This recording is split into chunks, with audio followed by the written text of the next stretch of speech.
तारों में अकेला चांद जगमगाता है, मुश्किलों में अकेला इंसान डगमगाता है। कहते हैं तारों में अकेला चांद जगमगाता है, मुश्किलों में अकेला इंसान डगमगाता है। कांटों से घबराना मत मेरे यारों, क्योंकि कांटों में ही अकेला गुलाब मुस्कुराता है, क्योंकि कांटों में ही अकेला गुलाब मुस्कुराता है। नमस्कार दोस्तों, मैं अनिल कुमार आप लोगों को फिर से इस वीआईपी आर्ट क्लासेस में एक नए वीडियो के साथ फिर से हार्दिक दिल से स्वागत करता हूं। यहाँ पर जो वीडियो लगा है क्लास 12th होम साइंस के बारे में। चलते हैं होम साइंस का अगला अध्याय स्वच्छ पेयजल, अध्याय 26। आज इसके बारे में संपूर्ण ऑब्जेक्टिव चर्चा करेंगे। तो इससे पहले जितना भी क्वेश्चंस था चैप्टर वाइज, प्रत्येक क्वेश्चन चैप्टर वाइज हम बता चुके हैं, ऑब्जेक्टिव क्वेश्चन का प्रत्येक क्वेश्चन वाइज करवा चुके हैं। तो यहाँ पर हम जो लिखा है स्वच्छ पेयजल जो अध्याय 26 है, आज इस चैप्टर के बारे में संपूर्ण महत्वपूर्ण ऑब्जेक्टिव की चर्चा करेंगे। तो आप लोग आइए मेरे संग बने रहिए और A to Z क्वेश्चन को अच्छा से तैयारी करते चलिए। चलते हैं, देखिए स्वच्छ पेयजल का पहला क्वेश्चन, स्वच्छ पेयजल का पहला क्वेश्चन क्या कर रहा है कि निर्जलीकरण के कारण मरने वाले रोगी को पिलाकर बचाया जा सकता है। चार ऑप्शन दिया है, चारों में इसका आंसर ए से होंगे ORS के घोल। क्या कहता है कि निर्जलीकरण के कारण जो है मरने वाले इंसान को जो है पिलाकर हम ORS के घोल बचा सकते हैं, इसीलिए जो है एक के ऑप्शन नंबर ए बिल्कुल राइट होंगे। तो मेरे दोस्तों ध्यान देना कि इस चैप्टर में जितना भी क्वेश्चन महत्वपूर्ण बना किताब के अंदर से NCERT बुक, ध्यान देना कि NCERT बुक से एक भी क्वेश्चन बाहर नहीं रहेंगे। आप लोग तैयारी करिए, शानदार और जमकर तैयारी करिए, क्योंकि हर साल जो है NCERT क्वेश्चन से अधिकांश क्वेश्चन पूछते हैं। आप लोग को पूरा NCERT बुक से तैयारी करवा रहा हूँ, आप लोग मेरे संग बने रहिए। चलते हैं, देखिए दूसरा क्वेश्चन क्या कर रहा है कि शरीर के ऊतकों का मूल आधार क्या है। क्वेश्चन ये भी काफ़ी महत्वपूर्ण क्या कर रहा है कि शरीर के ऊतकों का मूल आधार क्या है। चार ऑप्शन यहाँ पर लिखा है।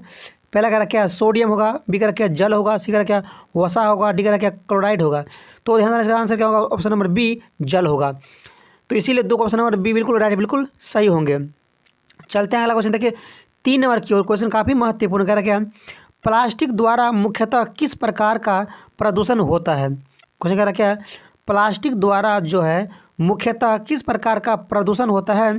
तो चार ऑप्शन यहाँ पर लिखा है। तो पहला कह रहा क्या, भूमि प्रदूषण, बी कह रहा क्या ध्वनि प्रदूषण, सी कह रहा क्या वायु प्रदूषण। तो ध्यान देना चाहिए, बिल्कुल सही आंसर क्या होगा, ऑप्शन नंबर ए भूमि प्रदूषण। तो प्लास्टिक द्वारा मुख्यतः भूमि प्रदूषण होती है, इसीलिए 3 को जो है ऑप्शन नंबर ए बिल्कुल राइट होंगे, बिल्कुल सही होंगे। चलते हैं अगला क्वेश्चन, देखिए 4 नंबर की ओर। जो ये भी क्वेश्चन काफ़ी महत्वपूर्ण है। क्या कर रहा है, नमी की कमी से होती है क्या, नमी की कमी से क्या होती है, इसको कह रहा है। क्वेश्चन काफ़ी महत्वपूर्ण है, अच्छा से क्वेश्चन समझिए। और इसी तरह से आप लोग सामने बिहार बोर्ड में 4 ऑप्शन आएंगे और 4 में जो इसका बिल्कुल राइट होंगे उसमें आप लोग टिक लगाइएगा। देखिए क्या कह रहा है 4 में कि नमी की कमी से होती है। पहला कह रहा है रक्ताल्पता से हो, या रिहाइड्रेशन से, या सी कह रहा क्या है डिहाइड्रेशन से, डी कह रहा क्या कोई नहीं। ध्यान रखिए, बिल्कुल सही ऑप्शन नंबर सी डिहाइड्रेशन से। तो नमी की कमी क्या होती है, डिहाइड्रेशन से, इसीलिए 4 का ऑप्शन नंबर सी बिल्कुल सही, बिल्कुल राइट होंगे। चलते हैं अगला क्वेश्चन, देखिए 5 नंबर की ओर।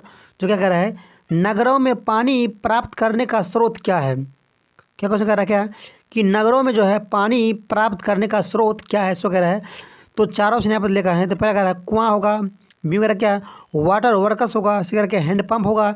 तो ध्यान आंसर क्या होगा, राइट बी वाटर वर्कस, इसीलिए 5 के ऑप्शन में बी बिल्कुल सही, बिल्कुल राइट होंगे। तो 5 तक भी क्वेश्चन अच्छा से कंप्लीट कर लिए हैं। चलते हैं अब देखिए अगला क्वेश्चन 6 नंबर की ओर।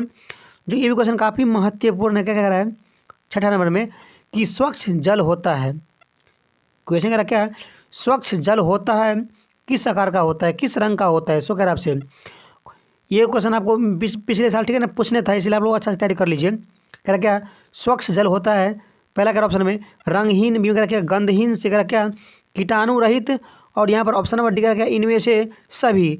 तो ध्यान देना मेरे दोस्त, इसका बिल्कुल सही, बिल्कुल राइट आंसर क्या होगा, ऑप्शन नंबर हो जाएंगे डी इनमें से सभी।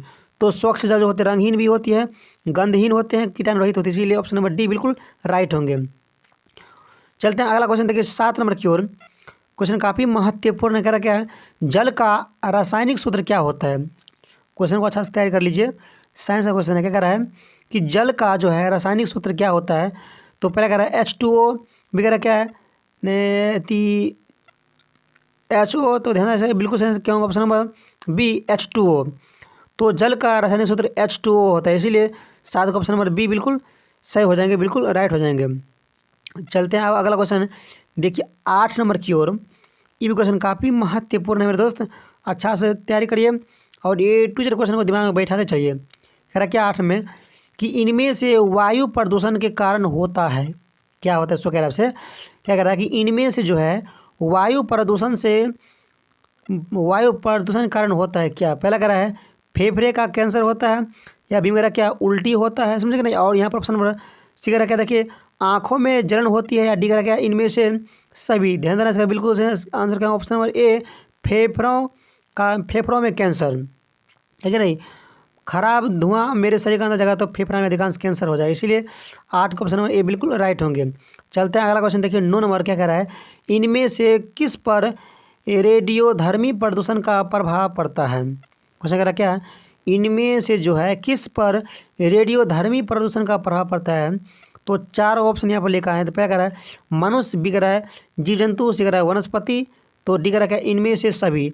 तो राइट आंसर है आपको ऑप्शन नंबर डी होंगे, इनमें से सभी। इसीलिए 9 का ऑप्शन नंबर डी बिल्कुल सही, बिल्कुल राइट होंगे। तो 9 तक भी क्वेश्चन कंप्लीट। चलते हैं अगला क्वेश्चन, देखिए 10 नंबर की ओर क्या कर रहा है, टाइफाइड एवं हैजा बीमारियां किसके प्रदूषण से होती है। क्वेश्चन कह रहा है क्या, टाइफाइड एवं हैजा बीमारियां जो है किसके प्रदूषण से होती है। तो 10 में जो है आपको 4 ऑप्शन यहाँ पर भी लिखा है। तो पहला ऑप्शन कह रहा क्या, जल होगा, बी कह रहा क्या भोजन होगा, और यहाँ पर ऑप्शन नंबर सी कह रहा क्या उपरोक्त दोनों अर्थात ए और बी दोनों होगा, या डी कह रहा इनमें से कोई नहीं। तो ध्यान देना चाहिए, बिल्कुल सही आंसर क्या होगा, ऑप्शन नंबर 10 क्वेश्चन क्या सी उपरोक्त दोनों होगा, जल भी भोजन भी, इसीलिए 10 ऑप्शन नंबर सी बिल्कुल राइट, बिल्कुल सही होंगे। चलते हैं अब अगला, देखिए अगला क्वेश्चन 11 नंबर जो क्या कर रहा है, जल की संरचना होती है। इसका मतलब हुआ क्या, जल का जो निर्माण होता है किससे होता है, सो कह रहा है, वही कह रहा है कि जल की संरचना होती है पहला ऑक्सीजन से, भी कह रहा क्या हाइड्रोजन से, सी कह रहा ए और बी दोनों से। तो ध्यान रहा मेरे दोस्त, इसका बिल्कुल सही आंसर क्या होगा, ऑप्शन नंबर सी ए और बी दोनों से, क्योंकि ऑक्सीजन से भी और हाइड्रोजन दोनों मिलकर जल का निर्माण करता है, इसीलिए 11 को जो ऑप्शन नंबर सी बिल्कुल सही, बिल्कुल राइट होंगे। अब चलते हैं अगला क्वेश्चन 12 नंबर की ओर। क्वेश्चन काफ़ी महत्वपूर्ण, कह रहा क्या निम्न में से कौन सी गैस वायुमंडल को प्रदूषित करती है। क्वेश्चन कह रहा क्या निम्न में से जो है कौन सी गैस वायुमंडल को प्रदूषित करती है। तो पहला ऑप्शन कह रहा है ऑक्सीजन गैस होगा, समझेगा नहीं। 12 में 4 ऑप्शन यहाँ पर लिखा है। तो पहला कह रहा है ऑक्सीजन गैस, बी कह रहा क्या नाइट्रोजन गैस, कह रहा क्या कार्बन मोनोऑक्साइड। ध्यान देना बिल्कुल सही क्या ऑप्शन नंबर 12 हो जाएंगे सी कार्बन मोनोऑक्साइड। तो कार्बन मोनोऑक्साइड जो है वायुमंडल को प्रदूषित कर देती है, इसीलिए 12 को जो ऑप्शन नंबर सी बिल्कुल राइट, बिल्कुल सही होंगे। चलते हैं अब अगला क्वेश्चन 13 नंबर की ओर। क्या कह रहा है जल के शुद्धिकरण का तरीका क्या है। क्वेश्चन कह रहा क्या जल के शुद्धिकरण का तरीका क्या है। पहला कह रहा है छानना होगा, बी कह रहा क्या क्लोरीन का उपयोग होगा, सी कह रहा क्या जल शुद्धिकरण तंत्र होगा, और डी कह रहा क्या इनमें से सभी। तो ध्यान देना ऑप्शन नंबर डी इनमें से सभी होगा।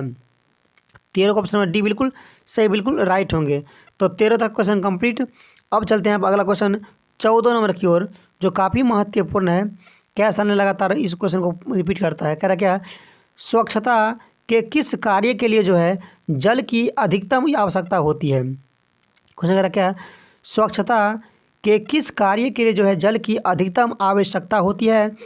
तो 4 ऑप्शन यहाँ पर लिखा है। तो पहला ऑप्शन कह रहा है नहाना होगा, या बी कह रहा क्या कपड़ों की धुलाई करना होगा, या सी कह रहा क्या दांतों की सफाई करना होगा, और यहाँ पर ऑप्शन नंबर डी कह रहा क्या हाथों की सफाई करना। ध्यान देना बिल्कुल सही क्या ऑप्शन नंबर बी कपड़ों की धुलाई करना। तो कपड़ों की धुलाई करना में अधिकांश जल की खपत होती है, इसीलिए 14 का ऑप्शन नंबर बी बिल्कुल सही, बिल्कुल राइट होंगे। अब चलते हैं देखिए अगला क्वेश्चन 15 नंबर। ये भी क्वेश्चन काफ़ी महत्वपूर्ण है। कह रहा क्या ग्रामीण क्षेत्र में जल प्रदूषण का कारण है। क्वेश्चन कह रहा क्या ग्रामीण क्षेत्र में जो है जल प्रदूषण का क्या कारण है। तो यहाँ पर भी आप लोग सामने 4 ऑप्शन लिखा है। पहला ऑप्शन कह रहा है वनों की कटाई होगा, या बी में कह रहा क्या औद्योगिक कचरे को नदी में बहाना होगा, सी कह रहा क्या कीटनाशक का प्रयोग। तो ध्यान देना बिल्कुल सही क्या ऑप्शन नंबर बी औद्योगिक कचरे को नदी में बहाना। तो 15 का ऑप्शन नंबर बी बिल्कुल सही, बिल्कुल राइट होंगे। तो 15 तक क्वेश्चन आप लोग अच्छा से कंप्लीट कर लिए हैं। अब चलते हैं देखिए अगला क्वेश्चन 16 नंबर की ओर, जो क्या कह रहा है जल प्रदूषण के कारणों के लिए मुख्य रूप से निम्नलिखित में कौन जिम्मेदार है। क्वेश्चन कह रहा है क्या जल प्रदूषण के कारणों के लिए जो है मुख्य रूप से निम्नलिखित में कौन जिम्मेदार है? पहला कह रहा है तेल रिफाइनरी होगा, बी में कह रहा क्या कागज़ कारखाना होगा, या सी में कह रहा क्या ए और बी दोनों होगा। तो ध्यान देना मेरे दोस्त, इसका बिल्कुल सही आंसर क्या होगा? 10 का ऑप्शन नंबर सी, ए और बी दोनों। तेल रिफाइनरी होगा, कागज़ कारखाना, इसीलिए 16 का ऑप्शन नंबर सी बिल्कुल से बिल्कुल राइट होंगे। तो 16 तक क्वेश्चन कंप्लीट। अब यहाँ पर चलते हैं क्या इस वीडियो का सबसे आखिरी और लास्ट क्वेश्चन 17 नंबर की ओर, जो काफ़ी महत्वपूर्ण कर क्या निम्न में से कौन पर्यावरण प्रदूषण को नियंत्रित करने में सहायक है? क्वेश्चन कह रहा क्या निम्न में से जो है कौन पर्यावरण प्रदूषण को नियंत्रित करने में सहायक है? पहला कह रहा है फैक्ट्री के धुआं को नियंत्रित करना, या बी में कह रहा क्या ज़्यादा पेड़ लगाना, या ऑप्शन नंबर सी कह रहा क्या CNG गैस वाहनों का प्रयोग करना।